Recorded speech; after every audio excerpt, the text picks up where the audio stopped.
Hello मेरे tricky family. मैं आपका प्यारा फिजिक्स टीचर रोहित सर। तो बच्चों कैसे हैं आप लोग। मैं आज सुबह में जो हूँ ऑब्जेक्टिव जो है लेक्चर डाल चुका हूँ मूविंग चार्ज एंड मैग्नेटिज्म के। आप लोग जा करके एक बार देख ले बच्चों, जो भी वीवीआई ऑब्जेक्टिव है, जो भी प्रीवियस ईयर कुछ क्वेश्चंस हैं, सारा मैं ऑब्जेक्टिव्स डाल चुका हूँ आप लोगों का। एक बार जा करके उस वीडियो को प्लेलिस्ट में देख सकते हैं आप लोग। ठीक है बच्चों, चलिए हम लोग आज स्टार्ट करते हैं इसके सब्जेक्टिव क्वेश्चंस की। चलिए बच्चों, तो ये हमारा जैसा कि थंबनेल है मूविंग चार्ज एंड मैग्नेटिज्म, तो आप लोग इसे अच्छे से एक बार देख लीजिए बच्चों। ठीक है ना, आप लोगों का सारा कंसेप्ट बिल्डअप हो जाएगा बच्चों इसी एक लेक्चर्स में। सारे इंपॉर्टेंट सारे प्रीवियस ईयर क्वेश्चंस मैं लेकर के आया हूँ इस एक ही वीडियो में, जो कि सारा मैं डिटेल आपको आज बताऊंगा बच्चों। चलिए तो स्टार्ट करते हैं हमारा पहला क्वेश्चन जो 2022 में पूछा गया, 19 में पूछा गया है। ठीक है ना बच्चों, जो कि है लॉरेंज फोर्स के बारे में कि लॉरेंज फोर्स क्या होता है। सबसे पहले समझेंगे लॉरेंज फोर्स होता क्या है बच्चों। तो देखो मैं बताता हूं आपको लॉरेंज फोर्स के बारे में। लॉरेंज फोर्स जो होता है बच्चों ना, ये तब लगता है जब किसी पार्टिकल या किसी चार्ज को जब हम लोग इलेक्ट्रिक फील्ड और मैग्नेटिक फील्ड दोनों में रखते हैं तो इस पे जो फोर्स लगता है बच्चों उसको लॉरेंज फोर्स बोलते हैं। फिर से समझिए, देखो हम क्या बोले कि ये हमारा मैग्नेटिक फील्ड, ये हमारा मैग्नेटिक फील्ड, और इस तरह से अगर इलेक्ट्रिक फील्ड भी है। अब इसमें किसी चार्ज को प्लेस करके रखते हैं तो इस पे जो फोर्स लगेगा बच्चों इसको लॉरेंज फोर्स बोलते हैं। अच्छा सर, तो देखो लॉरेंज फोर्स एल से लिखते हैं, ये होता है electrostatic force plus magnetic force, ये दोनों का समेशन होता है हमारा लॉरेंज फोर्स।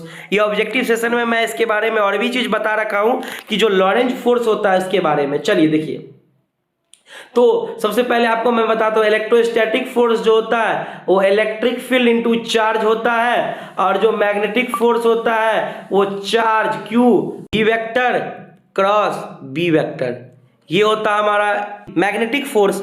और इलेक्ट्रोस्टैटिक फोर्स क्या होता है, इलेक्ट्रिक फील्ड इनटू चार्ज। तो जब दोनों को हम लोग जोड़ते हैं तो देखो बच्चों, जब हम दोनों को जोड़ते हैं तो लॉरेंज फोर्स बराबर हो जाता है, दोनों में चार्ज है तो कॉमन ले लीजिए चार्ज को क्यू को, इलेक्ट्रिक फील्ड प्लस एक और bracket B vector cross B vector, ये हमारा लॉरेंज फोर्स होता है बच्चों। ये ऑब्जेक्टिव में क्वेश्चंस पूछे ही जाते हैं, बहुत ही वीवीआई क्वेश्चंस है ये। तो लॉरेंज फोर्स का फॉर्मूला ये होता है। चलिए थ्योरेटिकल पोर्शन में देखते हैं क्या लिखा है लॉरेंज फोर्स के बारे में। क्या रहा है, the force experienced by a charge particle moving in a region where both electric field and magnetic field coexist is called Lorentz force. तो आप लोग बच्चों इसको देख लीजिएगा, ठीक है ना, मुझे और भी क्वेश्चंस कराने हैं, आप लोग इसे नोट कर लीजिए कॉपी में और इसको लिख लीजिएगा। चलिए तो हम नेक्स्ट क्वेश्चन की तरफ बढ़ते हैं। हमारा नेक्स्ट क्वेश्चन है राइट बायो सावर्ट्स लॉ।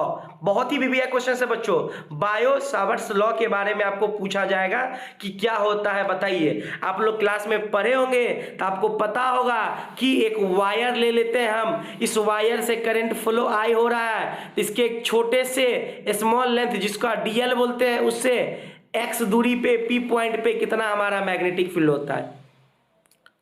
ये बायो सावर्ट्स लॉ ने बताया था कि जो किसी करंट कैरिंग वायर के एक स्मॉल एलिमेंट जिसका लेंथ डीएल होगा, मान लेते वायर का टोटल लेंथ एल है, इसका छोटा सा लेंथ क्या हो जाएगा डीएल, छोटा सा लेंथ, उससे एक्स दूरी पे कितना मैग्नेटिक फील्ड होगा, तो उस पॉइंट का नाम हम मान लेते पी, तो पी पॉइंट पे कितना मैग्नेटिक फील्ड होगा, यही हमारे बायो सावर्ट्स साहब ने बताए थे। तो चलिए देखते हैं इसको हम। देखो बच्चों क्या लिखा है, according to Biot Savart's law the strength of magnetic field DB, small element के चलते डीबी होगा, due to a small current element DL, current carrying I at a point P at distance R from the element is directly proportional to, वो जो होगा magnetic field जो produce होगा ना वो डीबी, वो डायरेक्टली होगा उस करंट के भी, वो मैग्नेटिक फील्ड डायरेक्टली होगा उसमें स्मॉल एलिमेंट के भी, तो वो जो डीबी होगा डायरेक्टली प्रोपोर्शनल होगा साइन थीटा के भी बच्चों। तो ये है, तो ये सारे को अगर हम मिला देते हैं ना बच्चों, ये सब चीजों को हम मिला देते हैं ना तो डीबी आ जाएगा आपको बराबर, अब सॉरी ये सारे को मिला देंगे ना बच्चों तो डीबी आ जाएगा आपको डायरेक्टली प्रोपोर्शनल टू क्या हो जाएगा I D L sine theta, ठीक है ना, और डिस्टेंस का इनवर्सली प्रोपोर्शनल का स्क्वायर होता है मतलब आर स्क्वायर। तो अगर हम प्रोपोर्शनलिटी हटाते हैं तो एक कांस्टेंट आता है, क्या आता है सर, जिस तरह से हम लोग इलेक्ट्रोस्टैटिक में पढ़ते थे सर, जो हमारा एक कांस्टेंट आता था जो के होता था अब इसमें आता है म्यू नॉट बाय 4 पाई। उस कांस्टेंट का नाम क्या है? Mu naught by 4 pi. लिख लीजिए ideal sine theta by R square. यही हमारा है बायो सेवार्ट्स लॉ। बहुत ही इंपॉर्टेंट लॉ है बच्चों। आप लोगों को समझ में आया या नहीं आया मुझे कमेंट में जरूर बताइएगा। एक बार और आप लोगों को बता देता हूं। देखिए क्या है, क्या रहा है बायो सेवार्ट्स लॉ, क्या क्या रहे हैं। देखिए यहाँ पे एक डायग्राम बना हुआ, ये वायर है, इस वायर से करंट आई बह रहा है बच्चों, एल लेंथ का वायर है। इसका एक छोटा सा लेंथ लेंगे डीएल, और इस पॉइंट से लेकर के यहाँ पे एक्स आर दूरी पे, इस पॉइंट का नाम पी है, आर दूरी पे कितना मैग्नेटिक फील्ड होगा यही बताया था। कितना होगा सर? तो वो जो मैग्नेटिक फील्ड प्रोड्यूस होगा स्मॉल एलिमेंट से, छोटा मैग्नेटिक फील्ड डीबी, ये डायरेक्टली प्रोपोर्शनल होगा बच्चों उस लेंथ के डीएल के। समझ में आया क्या? डायरेक्टली ये जो डीबी है वो डायरेक्टली प्रोपोर्शनल होगा करंट के, और ये डीबी है जो एंगल बना रहा है, ये एंगल देखिए, ये जो एंगल बना रहा है वायर के, ये एंगल थीटा, ये साइन थीटा के भी डायरेक्टली प्रोपोर्शनल होता है। सबको मिला दीजिए तो हमारा जो आंसर आएगा वो बायो सेवार्ट्स लॉ का है। तो बच्चों क्या आता है फॉर्मूला? ये आता है हमारा magnetic field current carrying wire से स्केलर फॉर्म में अगर वेक्टर लिखना है तो ये होगा हमारा। चलिए बच्चों नेक्स्ट क्वेश्चन की तरफ हम लोग बढ़ते हैं, और हमारा नेक्स्ट क्वेश्चन है right Fleming left hand rule. Fleming के लेफ्ट हैंड रूल के बारे में बताना है बच्चों। फ्लेमिंग के लेफ्ट हैंड रूल के बारे में बताना है। ये लेफ्ट हैंड है ना हमारा, तो इसमें आपको 3 उंगली को पकड़ना है, एक थंब को, एक हमारा 4 फिंगर और एक हमारा सेंट्रल फिंगर। ठीक है ना बच्चों, मिड फिंगर। 3 उंगली को पकड़ना है, तो इस 3 उंगली को पकड़े रखिए। जो हमारा ये 4 फिंगर है, इसको मैग्नेटिक फील्ड के डायरेक्शन में डाल दीजिए। ये हमारा ये है मिडिल फिंगर या सेंट्रल फिंगर, इसको करंट के डायरेक्शन में डालिए। तो जो हमारा थंब है ना बच्चों, ये फोर्स का डायरेक्शन दे देगा। किसका डायरेक्शन दे देगा बच्चों? मैग्नेटिक फोर्स का डायरेक्शन दे देगा। तो यही कह रहा है हमारा फ्लेमिंग के लेफ्ट हैंड का रूल कि हमारा 3 फिंगर, हमारा सेंट्रल फिंगर, हमारा 4 फिंगर और हमारा थंब, जब हम लोग अपना ये 4 फिंगर को मैग्नेटिक फील्ड के डायरेक्शन में रख देते हैं तो ये हमारा करंट के डायरेक्शन में रहेगा। जो हमारा मिडिल फिंगर है तो ये हमारा थंब क्या दे देगा? डायरेक्शन दे देगा बच्चों। किसका सर? फोर्स का। तो देखिए यहाँ पे क्या फिंगर बना हुआ है, ये हमारा क्या है? थंब है, ये फोर्स का डायरेक्शन दे देगा। कब दे देगा सर? जब ये हमारा 4 फिंगर होगा मैग्नेटिक फील्ड के तरफ, और जो हमारा ये होगा मिड फिंगर, ये करंट की तरफ। किधर होगा? करंट की तरफ। तो यही हमारा है फ्लेमिंग के लेफ्ट हैंड रूल। देखिए सेंट्रल फिंगर करंट देगा, 4 फिंगर मैग्नेटिक फील्ड, तो थंब दे देगा डायरेक्शन ऑफ फोर्स का। चलिए बच्चों हम नेक्स्ट क्वेश्चन की तरफ देखते हैं। हमारा नेक्स्ट क्वेश्चन वीवीआई क्वेश्चन क्या है? वो है चौथा नंबर क्वेश्चन। क्या कह रहा है? In a vertically upward magnetic field B vector a positively charged particle is projected horizontally eastward, what will be the direction of force. ओ इसी से मतलब ये जो हमारा अभी जो पढ़ा है लेफ्ट हैंड रूल फ्लेमिंग का, उसी से एक क्वेश्चन दिया है कि क्या कह रहा है कि जब किसी को प्रोजेक्ट करते हैं, क्या चीज किया है? चार्ज पार्टिकल को प्रोजेक्ट किया। एक मिनट, क्या किया है बच्चों? क्या किया है? देखो चार्ज पार्टिकल को प्रोजेक्ट किया ईस्ट के डायरेक्शन में, ईस्ट हमारा मान लेते हैं एक्स डायरेक्शन में। तो जो फोर्स का डायरेक्शन किधर होगा? तो हम मान लेते हैं कि हमारा मैग्नेटिक फील्ड वाई डायरेक्शन में है, तो जो फोर्स होगा वो जेड डायरेक्शन में होगा। किधर होगा बच्चों? जेड डायरेक्शन में। सिंपल सी बात है।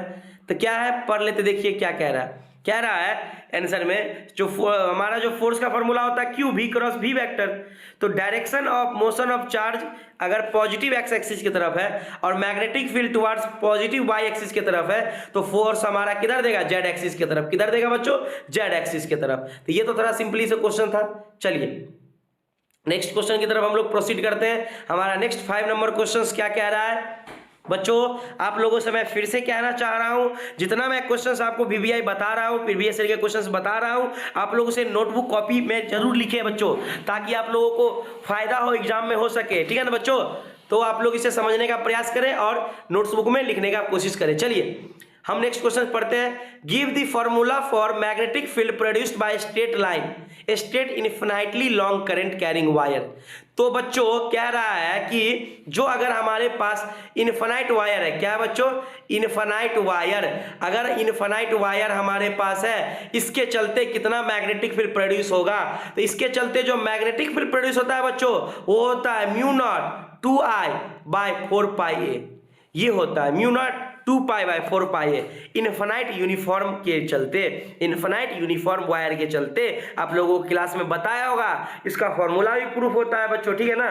तो अभी मुझे बस इसके जानना है कि कितना मैग्नेटिक फील्ड प्रोड्यूस होता है, कितना होता है म्यू नॉट 2π/4π है। ये तो हमारा कितना मैग्नेटिक फील्ड होता है। और जो यूनिफॉर्म वायर के चलते, और जो यूनिफॉर्म वायर के चलते जो हमारा मैग्नेटिक फील्ड होता है वो बच्चों कंसंट्रिक सर्कल बनाता है, कंसंट्रिक बनाता है सर्कल, इस तरह का बनाता है, झुंड में आता है। तो ये होता है, तो ये डायग्राम भी आप लोग देख लीजिएगा, कंसंट्रिक सर्कल दिखता है। अगर बच्चों पता है, अगर करंट जो है अगर एक्स से वाई जाएगा, एक्स से वाई नीचे से ऊपर, तो ये सर्कल क्लॉकवाइज बनेगा बच्चों, किधर बनेगा क्लॉकवाइज। लेकिन अगर वही वाई से एक्स आएगा ऊपर से नीचे, तो ये एंटी क्लॉकवाइज बनेगा बच्चों, किधर बनेगा एंटी क्लॉकवाइज। चलिए, तो उम्मीद करता हूं आप लोगों को समझ में आया होगा। चलिए नेक्स्ट क्वेश्चन की तरफ बढ़ते हैं। आप लोग देख लीजिएगा, थ्योरेटिकल पोर्शन जो लिखा है अपने नोटबुक में उतार लीजिएगा। चलिए नेक्स्ट क्वेश्चन हमारा बीएससीबी 2018 में पूछा गया क्वेश्चन है बच्चों। क्या है क्वेश्चन देख लेते हैं। क्वेश्चन क्या कह रहा है, a charge Q enters a magnetic field at right angle to the direction of field moving with speed v, determine the radius. बच्चों रेडियस पूछ रहा है, मतलब क्या कह रहा है पता है आपको बच्चों, ये कह रहा है कि कोई चार्ज पार्टिकल है वो 90 डिग्री बना रहा है। क्या बना रहा है बच्चों, 90 डिग्री बना रहा है। तो इसका रेडियस क्या होगा, एक बात पता है बच्चों, अगर वो सर्कल में घूम रहा है ना तो उस पर सेंट्रीपिटल फोर्स लगेगा, वही मैग्नेटिक फोर्स ही सेंट्रीपिटल कहलाता है। हमारा सेंट्रीपिटल वेंट्रीपिटल कोई फोर्स होता नहीं है, वो एक कॉज होता है, कारण होता है। अगर हमने किसी बॉल को, मान लेते ये हमारा गेंद है और ये रस्सी है, तो रस्सी से गेंद को पकड़ के घुमा रहे हैं, सर्कल में ये बॉल घूम रहा है बिकॉज ऑफ सेंट्रीपिटल फोर्स। लेकिन यहाँ पे सेंट्रीपिटल फोर्स का योगदान कौन निभाएगा, यहाँ रस्सी का टेंशन जो रस्सी पे लगता है, तो ये सेंट्रीपिटल फोर्स टेंशन के बराबर होगा। तो अगर हमारा कोई प्लैनेट चारों तरफ घूम रहा है, रिवॉल्व कर रहा है, वहां भी सेंट्रीपिटल, वहां पे जो हमारा ग्रेविटेशनल फोर्स सेंट्रीपिटल के जगह लगेगा। तो कोई सेंट्रीपिटल फोर्स होता नहीं है, ये एक फोर्स का जरूरत पूरा करता है सेंट्रीपिटल हमारा। चलिए, तो वो सेंट्रीपिटल फोर्स जो होगा वो मैग्नेटिक फोर्स के बराबर हो जाएगा, सर्कल में मूव करेगा। तो आपको पता है सेंट्रीपिटल फोर्स होता है mv²/r और मैग्नेटिक फोर्स होता है qvb। 90 डिग्री बना रहा है ना, तो साइन 90 कितना हो जाएगा, साइन थीटा हट गया, साइन 90 कितना हो जाएगा 1 हो जाएगा। साइन थीटा को इसीलिए हमने इरेडिकेट कर दिया। चलिए अब देखते हैं हम लोग। चलिए, तो यहाँ से v से v कट गया, r निकाला, क्या निकाला इसमें से r निकाला, तो r बराबर लिख लीजिए, r बराबर क्या हो जाएगा, यहाँ से देख लीजिए, ये r निकाला, ये r इधर चला जाएगा तो वो नीचे आ जाएगा, तो mv/qb, ये हमारा रेडियस का फॉर्मूला। ठीक है ना बच्चों।